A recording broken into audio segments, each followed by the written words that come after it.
Assalamualaikum warahmatullahi wabarakatuh. Hai teman-teman, perkenalkan nama saya Sarni Duyani Safitri. Saya dari jurusan D3 Teknologi Laboratorium Medik tingkat 1B Universitas Abdurrahman. Baiklah, di sini saya akan menjelaskan tentang urgensi integrasi nasional sebagai salah satu parameter kesatuan dan persatuan bangsa. Nah, konsep dari integrasi nasional itu terdiri dari dua kata. Yang pertama ada integration dan yang kedua ada nation.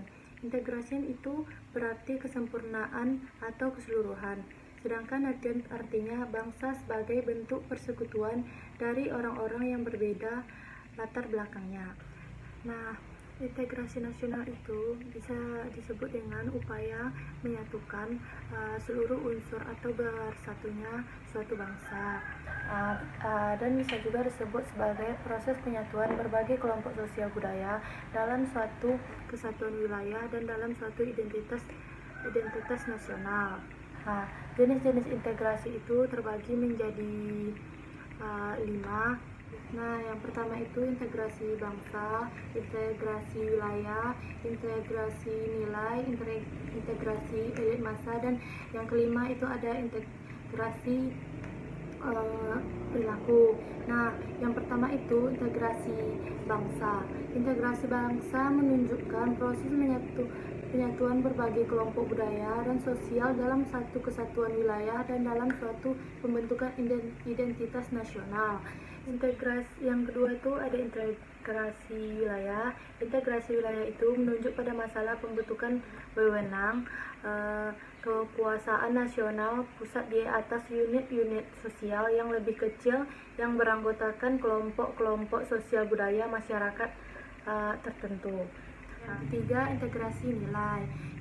Integrasi nilai menunjuk pada adanya konsensus terhadap nilai yang minimum yang diperlukan dalam memelihara tertib sosial.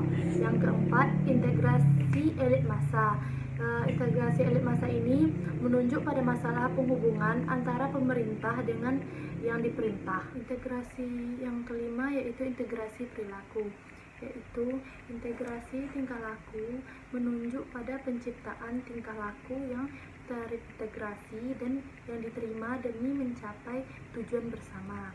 Nah, integrasi vs desintegrasi.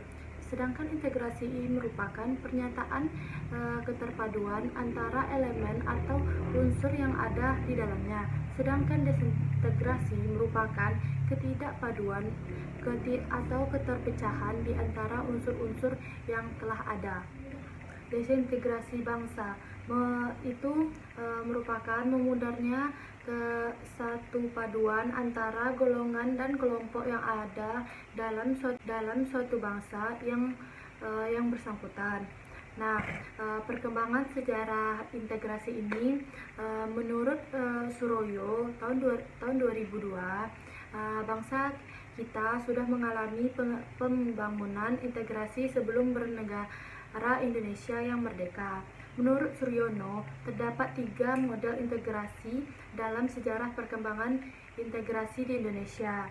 Yang pertama, model Imperium Majapahit. Yang kedua, model integrasi kolonial. Yang ketiga, model integrasi nasional Indonesia. Nah, tingkat integrasi suatu bangsa ditunjukkan oleh beberapa faktor. Yang pertama, faktor adanya ancaman dari luar. Contohnya, ketika penjajah Belanda ingin kembali ke Indonesia, masyarakat Indonesia bersatu untuk melawannya.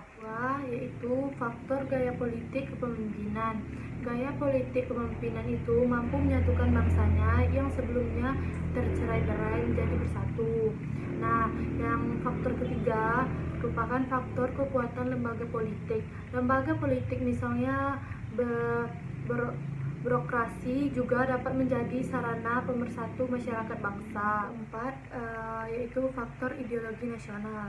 Faktor ideologi nasional ini, jika suatu masyarakat meskipun berbeda-beda tapi menerima satu ideologi yang sama, maka masyarakat tersebut dapat bersatu.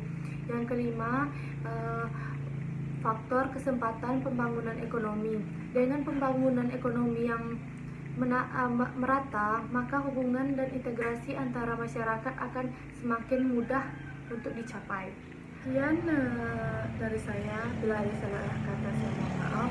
Assalamualaikum warahmatullahi wabarakatuh. Bye bye.